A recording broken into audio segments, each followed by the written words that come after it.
Tonight, a former group home worker is headed to prison after sexually abusing people he was supposed to be caring for. And discouraged and resolute, the highs and lows of being an education student amidst a teacher's strike. Plus, you could say she's following in her grandma's tracks. This 9-year-old is training for the BMX championships, just like her grandmother did. This is CBC Saskatchewan News.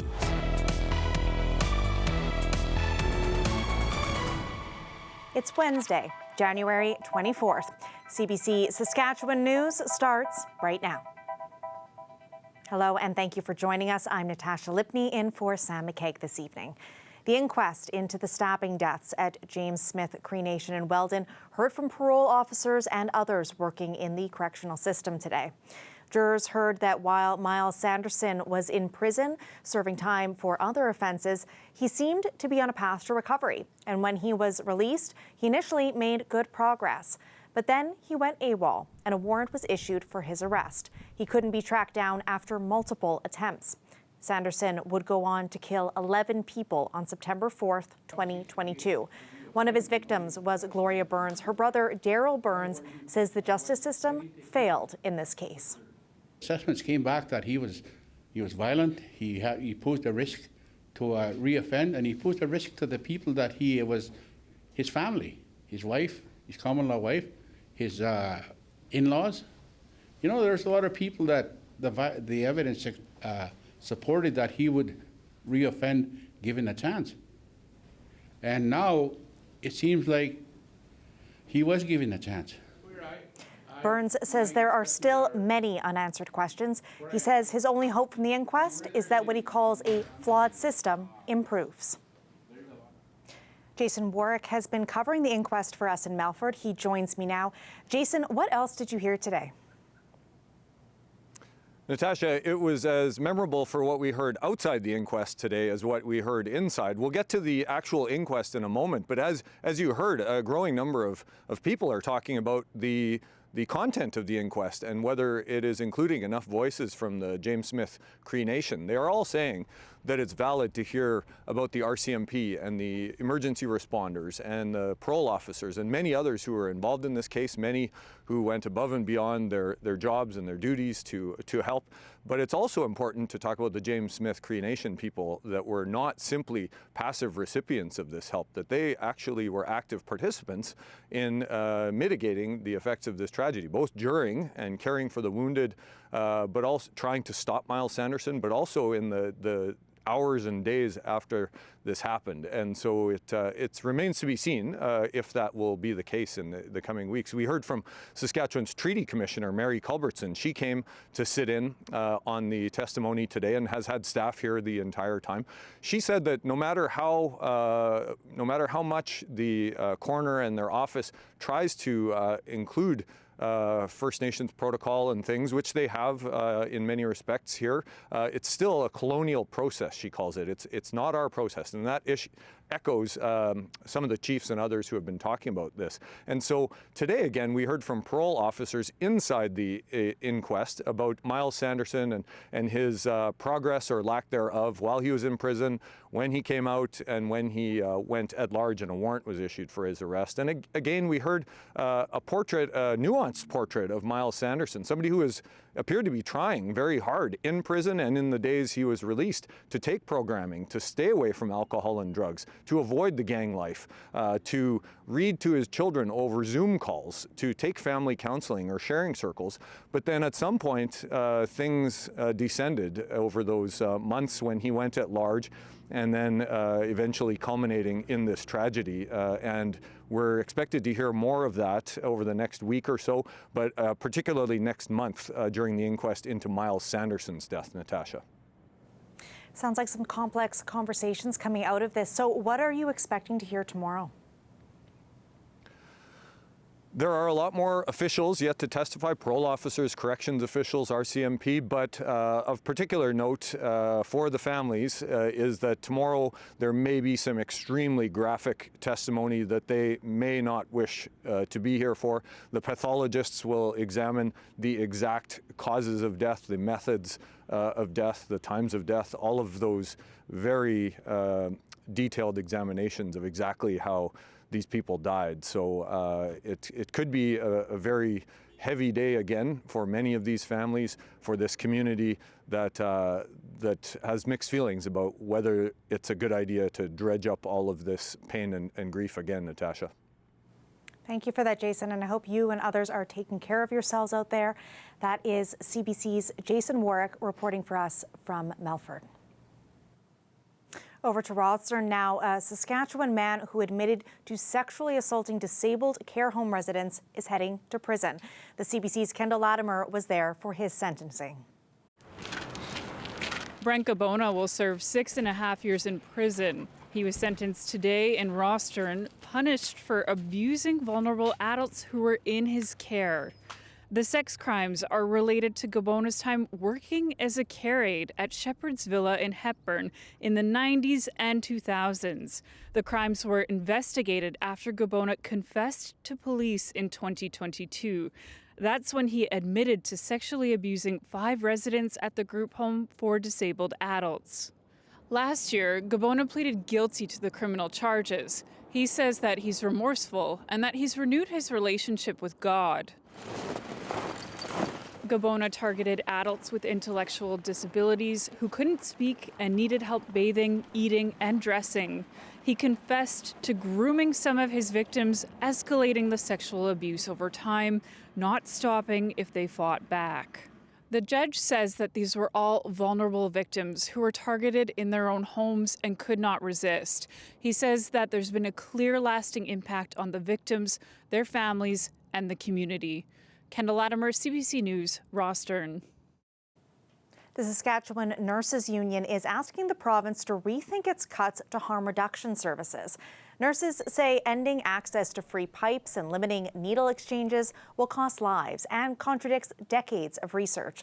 Doctors, researchers, and outreach workers have already expressed how unhappy they are with the government's recent policy changes.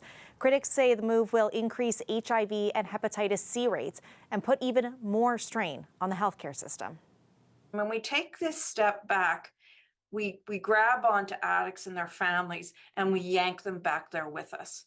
It's very unfortunate that we're finding ourselves down this road that is about ideology, and it does not support the research and the evidence that is there to medically treat an addiction. An addiction is not a moral failure. It is actually a medical condition that needs to be treated in the most effective way possible through research and evidence. The province says it's taking a recovery-oriented approach to drug use. The addictions minister says the government's focus is on treatment beds and abstaining rather than enabling people to use drugs. But healthcare workers and researchers say both treatment and harm reduction efforts are needed to prevent more overdoses. As we told you last night, Saskatoon's population grew by about 14,000 last year. And all those people, well, they need somewhere to live. Saskatoon Mayor Charlie Clark says the city is working to get more homes on the market faster. They're changing zoning regulations to increase density and applying for federal money. The mayor estimates work got started on 3,000 new housing units last year, but experts say that's not enough to keep up with the demand. We're going to have to double our housing starts over the next few years just to meet demand and maintain affordability. So while our numbers are actually quite stable, and as I mentioned, they're trending above that 10-year average on the build side, we're really just still producing about half the houses that we're going to need. And actually a substantial portion of this are slated for the rental market. The Canada Mortgage and Housing Corporation estimates that Saskatchewan will need 60,000 new homes by 2030. Across Canada, that number is 3.5 million. Regina has a new place for people to warm up at night, and we got the chance to check it out.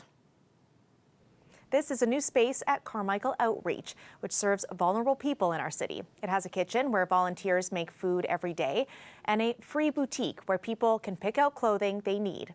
And now it has a large room where anyone can seek shelter from 11 at night until 7 in the morning.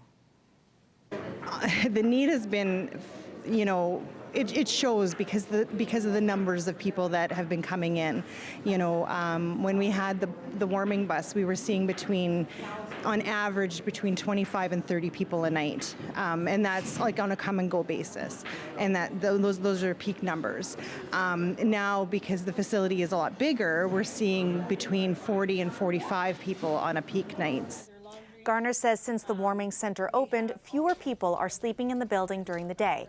She says Carmichael Outreach wants people to feel welcome at any time.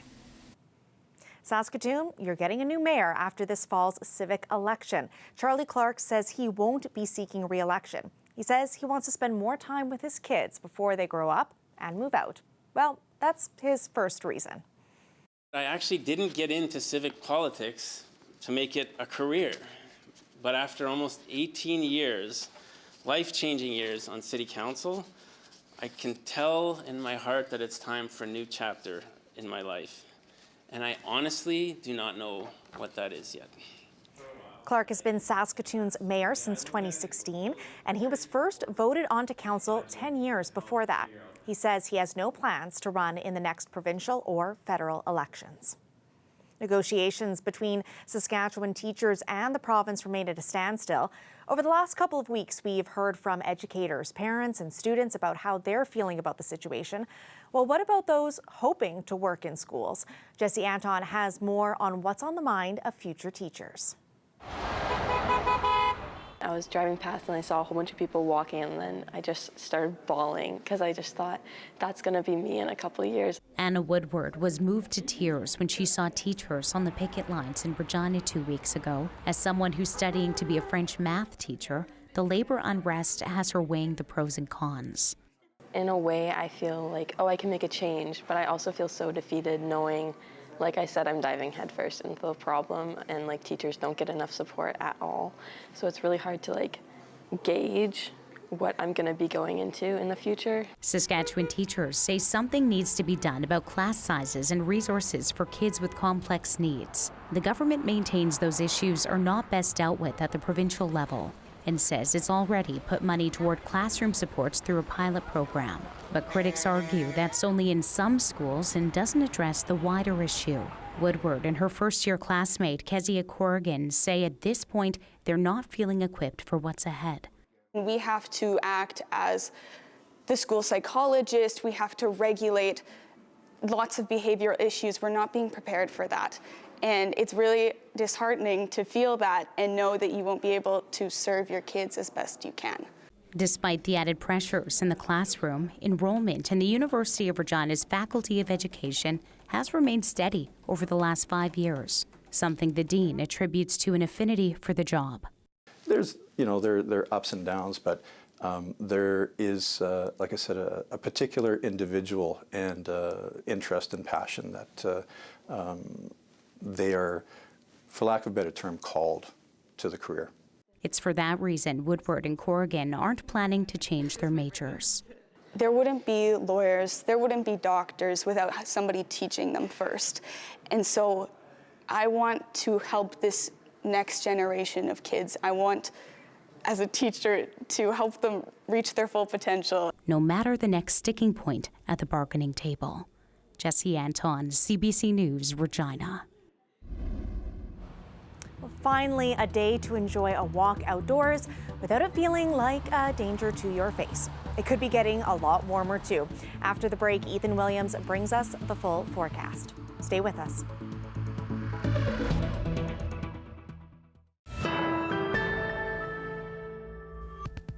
Welcome back. Quarterback Mason Fine will be keeping his green and white jersey. The Saskatchewan Roughriders have extended Fine's contract by 2 years. The American player has been with the Riders for his entire CFL run. Last season, Fine stepped up in Week 6 when Trevor Harris was injured. He managed to complete 94 passes for more than 1,000 yards and 3 touchdowns. One of his finer moments last season was a 302-yard game against Toronto. Trevor Harris is still expected to hit the field next season. The weather update is brought to you by Capital Ford Lincoln. Trade and upgrade is on now.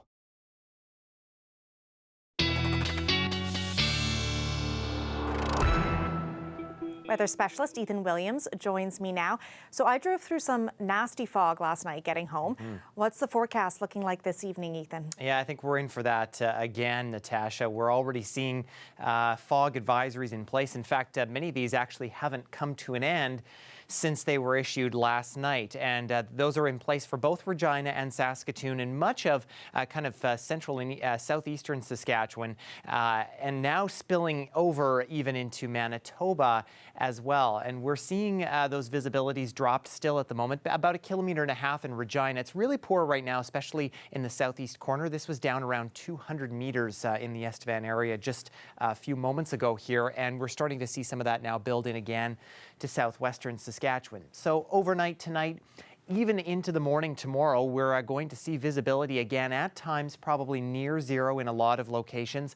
And really through the day, we're not seeing this dissipating a whole lot in much of the southern part of the province, especially south of the Trans-Canada corridor. And then this is early Friday morning. I think it will, the fog will become a little more widespread Thursday night into Friday as that begins to move eastward a bit more. Chillier temperatures still in northern Saskatchewan. We have a bit of this Arctic front still hanging on. Warm, though, as you go into southwestern Saskatchewan, where we got above the freezing mark today. That area of high pressure, which is keeping those colder temperatures in the north, starting to move out, though. So things are warming up, and that means that a little bit of snow that's developed is going to continue to move through northern sections tonight. We could see a little bit of clearing in southern and central Saskatchewan tomorrow, although the models have been kind of overshooting how much sunshine we'll get. So I think we're still looking for partly to mostly cloudy skies. More substantial snowfall moving into the weekend through northern Saskatchewan, and a bit of mixed precipitation possible for Regina and the southeast. 2 to 4 centimeters generally with this snowfall overnight tonight in the north. I think heavier amounts into Manitoba. The snow has been moving through the north, and that has been typical kind of the El Nino winter pattern that we've been seeing, where the jet stream moves to the north. That is pushing those snowfall events further north as well. And we're about to see a resurgence in that jet stream moving northward again over these next few days. And you see this ridge starting to build in out west. Warmer air developing underneath this. That is going to move eastward, and we'll be just south of the jet stream in southern Saskatchewan for the first time in a while come the weekend, and that means temperatures look something like this, getting well above the freezing mark as we head into next week, with the sunshine also coming out as well. And keep in mind that we're not really going to see winds pick up all that much, which is something that we usually see during the winter when we get those warmer temperatures, not until Wednesday anyway. For Saskatoon, a similar warm-up in place here, coming your way as we head into the weekend with that sunshine as well. Temperatures themselves going to be above freezing, but you notice here, Natasha, overnight lows possibly going to be close to above freezing as well. So very, very warm. Thanks for giving us a forecast to look forward to, Ethan. You're welcome.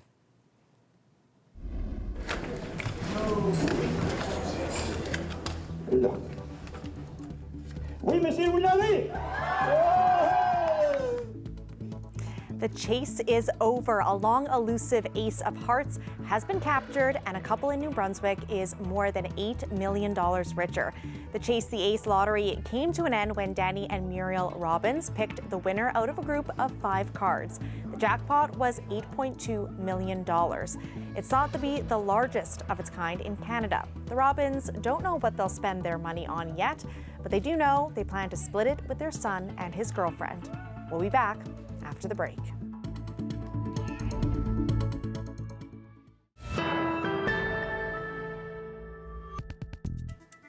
The head of Boeing is meeting with U.S. senators in Washington today after a cabin panel in one of its planes blew out mid-flight earlier this month. It was a 737 MAX 9 jet. We fly safe planes. We don't put airplanes in the air that we don't have 100% confidence in. I'm here today in the spirit of transparency. Boeing CEO David Calhoun is briefing U.S. senators in a series of meetings. The Alaska Airlines flight was carrying 177 people when it had to make an emergency landing in Portland, Oregon. A cabin panel on the plane detached shortly after takeoff, leaving a gaping hole in its side. Nobody was killed or seriously injured. The FAA ordered all Boeing 737 MAX 9 planes to be grounded as it launched an investigation. Another round of inspections will be required before the jets can take off again.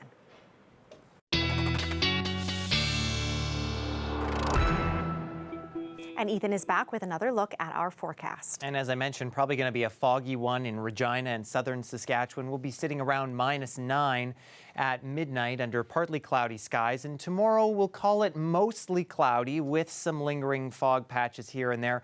Temperature not changing too much. Winds picking up just a little bit at times, around 30 kilometers an hour. Fog should be burned off by the noon hour, but like we saw today, that may still be sticking around kind of here and there. Same for Saskatoon, where it'll be foggy at times, partly cloudy skies around -10. Tomorrow morning, we'll say mostly cloudy skies as well for you. And by the afternoon, we could be looking again at a mix of sun and cloud with a temperature of around -4 and winds a little bit lighter for that part of the province, Natasha. Thank you for that, Ethan. You're welcome. Saskatchewan cyclist is gearing up for a huge competition. Ariel Kelly is training in Edmonton, and she'll soon travel to the United States for the World Championships of BMX. She's just 9 years old. The CBC's Aishwarya Duda caught up with her. Ariel Kelly grew up in the small town of Dana, about an hour's drive east of Saskatoon. These days, you can find her training hard in Edmonton for the BMX World Championships. We are here at Riders Ready BMX indoor BMX track, and I'm here to practice for the Worlds in South Carolina. Kelly's journey began with her grandpa, Lowell Ruda, who taught her how to ride her grandma's old pink bike. After that, he started coaching her, and soon she was hitting the tracks in Warman and competing in her first race. I was mesmerized at first sight, and I tried it out, I think, the next week. I found out I was really good at BMX, and I wanted to do that until I was really old. BMX riding runs in the family. Kelly's grandmother was once the top female BMX rider in Canada after winning the title at Expo 86 in Vancouver. Kelly has been racking up medals in Saskatchewan, Quebec, and Alberta. She and her grandpa traveled to Saskatoon to practice at one of the 3 BMX clubs in the province, but the track is outside. So during the winter, they have to drive to a facility in Edmonton to ride. We have a very short racing season, probably the shortest racing season in the world in Saskatchewan. We only have 3 tracks to where we can get riders from to race. Ruda says even though he's paying for his granddaughter to get to the United States and compete, it's her drive and ambition to be #1 that's propelling her forward. I think it's endless. I think the sky's the limit. I think she has what it takes to get to the top of this sport. Kelly's goals in the sport are as clear as her talent on the track. I hope to get first in the world and represent Saskatchewan and our country. The competition takes place in May. Kelly is the youngest of 6 Saskatchewan kids taking part. And on top of winning, she says she hopes to show others how cool and fun the sport can be. Aishwarya Duda, CBC News, Saskatoon. Best of luck to Ariel with that. And that's it for us tonight.